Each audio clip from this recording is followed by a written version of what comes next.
There's a second thing to be concerned about, or like the second piece of news, which is Elbridge Colby. I don't know how many of you guys even like know who he is, but Bridge. So he's been nominated as the Undersecretary of Defense for Policy to serve Trump just announced it, to serve his like America First defense strategy or whatever. It's like military primacy. So I wrote another thing about a month ago about Bridges' record, because I used to work. I know him. We're not friends. I used to work with him though. So like in another life, when I was a totally different person, I worked at a major national security think tank that was like the political hotness at the time, and Bridge worked there too. And I was like the Democrat, he was like the Republican in a way, you know.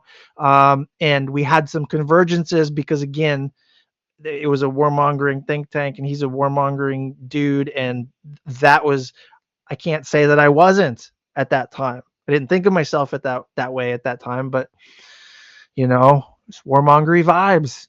And I've clearly fucking changed.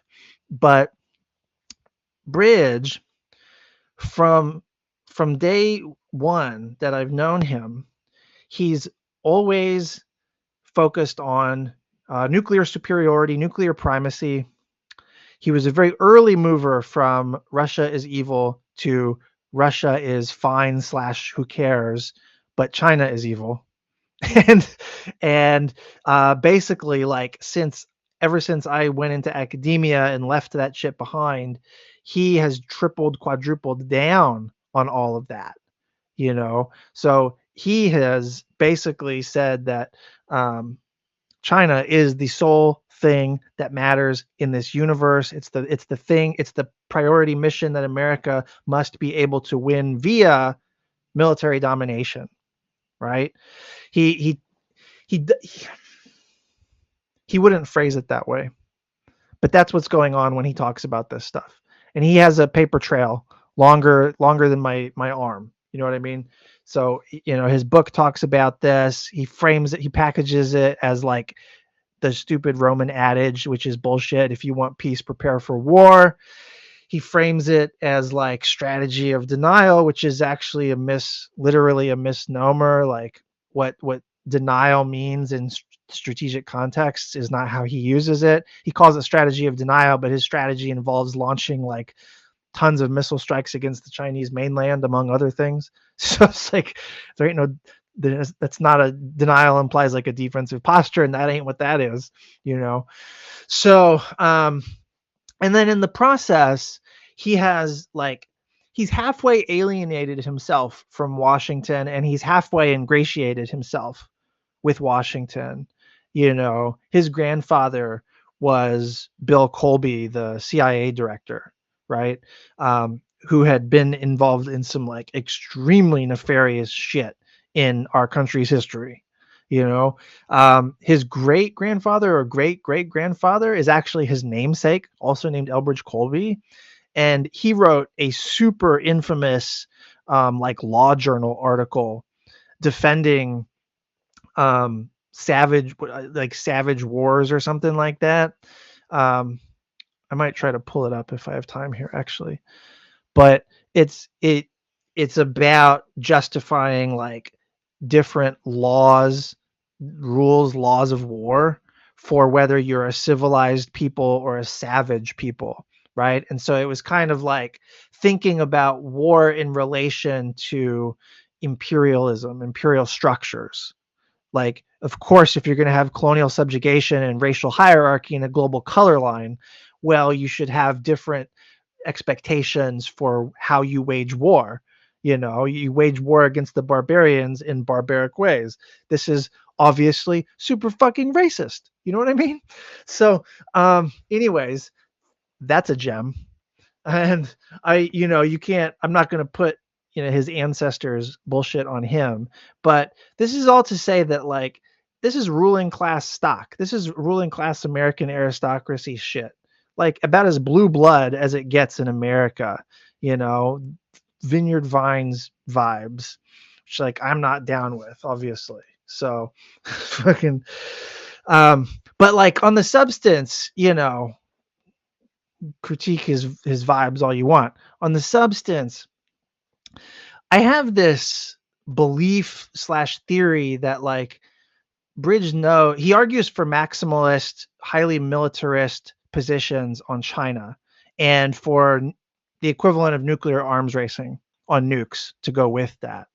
And he often claims that not only is this supposed to be in the name of, peace or whatever, which is deranged and like a kind of perversity argument, but he does it and says at the same time that like everything else is a subordinate priority.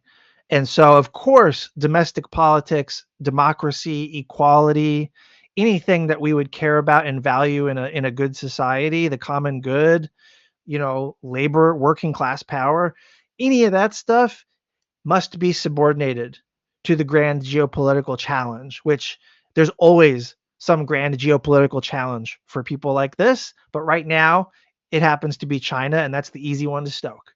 You know what I mean? So he's leaned into that. He literally makes a living off of this. He's got a LLC or whatever, like a consulting firm that's strictly about, preparing for war with China. So that's not great. But hold on one second. The thing about these live streams is I still need water. You know what I'm saying? So anyways, Bridge, where was I? China. When he makes these arguments, he says usually that everything else is subordinated. And what that can sometimes seem like is that he's willing to accept peaceful positions or restraint-based positions on certain issues, like, for example, on Ukraine, a lot of Ukraine heads think he like sells out Ukraine or he's in Putin's pocket, but he advocates for negotiations and for like limiting weapons transfers to Ukraine, right? And you can read that in numerous ways, but like some people read that as like an anti-war pitch, and his reasoning is not necessarily peace. It's because he thinks the priority is China and everything ought to go to that.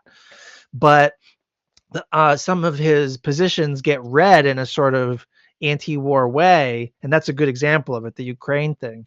But it's kind of bullshit because to the extent he has any expertise, it's only on the defense strategy stuff and the budgeting and everything. And like on that, it's all about China, and it's a maximalist position. It's always a maximalist position.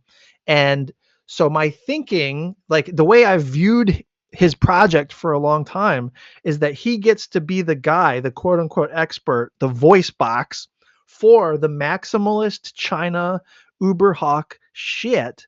And then what ends up happening is that he's not an expert on Iran. What he says about Ukraine doesn't generally matter. He has no thoughts about Latin America. You know what I mean? And so other voices and other interest groups that are no less hawky, the John Bolton of Latin America, the John Bolton of Iran, the John Bolton of fucking Russia shit, whatever, like those people on other issues where they're experts get to be the maximalist position havers, the uber hawks. And he's never going to argue with any of them. He's only going to argue for the maximalist position against China. And it just happens to be that since China is the next greatest power in the world system, if you develop a strategy and capabilities and everything to beat China, everything else in the world is a lesser included case. And this is the mind of like a defense strategist. And I was one, so like I can say this with the kind of authority, like it's something I lament and critique in many ways now. But that's how they think. And so you focus on the greatest challenge because the greatest challenge assures you primacy globally if you can resolve it. The problem is you're trying to resolve it, quote unquote, for people not seeing this video, I'm fucking air quoting. Um, you cannot. You're trying to resolve it by military force, by military superiority, by structural domination. And these are political, like, China Taiwan shit is a political problem. It doesn't have no fucking military solution. So you're this is how you end up justifying greasing the skids to World War III. Like, how could it be that great powers end up in a self-destructive cycle that takes the rest of the world down with it? Well, there's an actual grammar to that way of thinking, that disgusting, fucked up way of thinking. And it's the grammar of the defense strategist. And there's no picture perfect exemplar better than Bridges' arguments about this kind of stuff, So he's not going to be lobbying anyone for a peaceful policy on Iran. He's not going to be lobbying anyone for, peace in Latin America or something like that. He's just going to be investing all his time in making the maximalist case for China, and then let other hawks win out on all the other issues. You know what I mean? So that's where we're headed. And if you want to know his advocacy, like, well, what is his actual feeling about various political issues? Maybe he's just a geopolitician that has no political thoughts. First of all, geopolitics is politics, and if it's not anti-colonial, then it's fucking racist. That's straight up. But also, he has, and I talk about this in the undiplomatic newsletter thing I did about him like a month ago, or about his record. He has called labor activism in the context of semiconductor manufacturing. He's called it wokeness, said we don't have time for it. He implied it was a national security threat, right? He has said specifically that if China attacks Taiwan, he said this publicly, we should attack Taiwan too. You get that? You get that? Is that not fucked? That's fucked, dude. It's so fucked. The reasoning, because there is reasoning, there's always reasoning, is that of course Taiwan is the focal point, the center of gravity for the world's semiconductor manufacturing. We're trying to diversify away from that so that we're not as necessarily committed to Taiwan's defense, which is a whole separate issue to debate. But he thinks that as long as Taiwan remains this lodestar for semiconductor manufacturing, we cannot afford to have it fall into China's hands. So if China attacks Taiwan, America ought to destroy Taiwan's semiconductor manufacturing. He's like written about this publicly, tweeted about it. You know what I mean? He's been on the anti-wokeness shit, I said, in the context of labor activism, but also on like the bunch of gender commentary about, like, in the same vein as Pete Hegseth, like they just think that like gender diversity is a thing that's like, weakening morale. DEI is for, I don't know, globalists or something like that. And so there's a track record, again, longer than my fucking arm, about all this stuff. And now that he's getting nominated for Undersecretary of Defense for Policy, any thorough sort of vetting process is going to turn up all this stuff, and his record is going to be laid bare. The thing is, it's not going to stop him from getting actually confirmed, actually appointed. That's totally going to happen because he has not, as far as I can tell, committed any like sins. He's not on the wrong side of Trump MAGA. He was he was one of the foreign policy elites who was earliest on the MAGA train.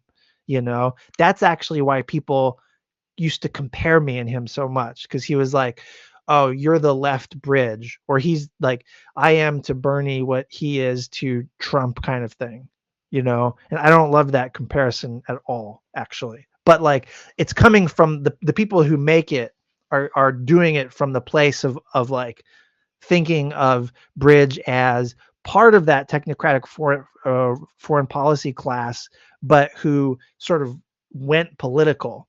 And that is it's to our detriment as a society, but it's to his credit in terms of his savvy as an analyst and as an operator in Washington, because uh, the thing that he and I both have in common, aside from this think tank that we worked at, is very much that like he recognizes and I recognize that all policy happens within a political context.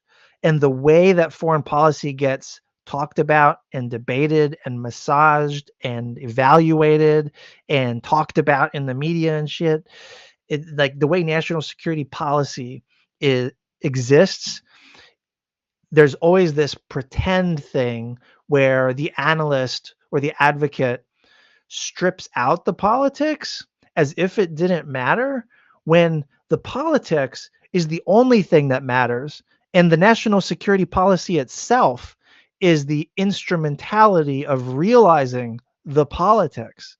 And this is so fucking obvious to me, and it's why I operate on like a different plane of existence than the average foreign policy analyst. Not throwing shade, but like this is just the one of the key differences between me and everybody else, it seems like, is that I recognize policy is serving politics. It's an instrument of it. And so we have to take that into account. And for me, that means that asking who benefits and who is harmed by what we fucking do, by what the national security state does, because and the track record speaks for itself. Very few benefit concretely from what the national security state does most of the time, but many, many, many, many, many people suffer for what the national security state does most of the time. And this is at the core of my politics. Bridge, he gets that too. He doesn't want to face the who benefits and who is harmed question by policy. He is invested, as reactionaries and conservatives have always been invested, in obscuring precisely who benefits by the actions of the state, because then that would give the game away. You know what I mean? And that's why conservatives and reactionaries have a deep, deep fetish for the nation, because the nation is the fuzziest goddamn object that's ever existed. And it allows you to claim that what the state takes and does on behalf of a ruling class, that accrues to the benefit of a ruling class, that shit is for the nation. It's the national interest. It's national security. What they're doing is securing the bag for the few on the backs of the fucking workers who got to eat shit. Anyways, I bring up the bridge thing because I saw this coming a mile away, but it really punctures the myth. If there was any doubt about Trump as the anti-war guy, the anti-war president, the peace president, if there's any talk about a goddamn Nobel Peace Prize the next 4 years, I don't know what I'm going to do. But like, this is straight up imperialism.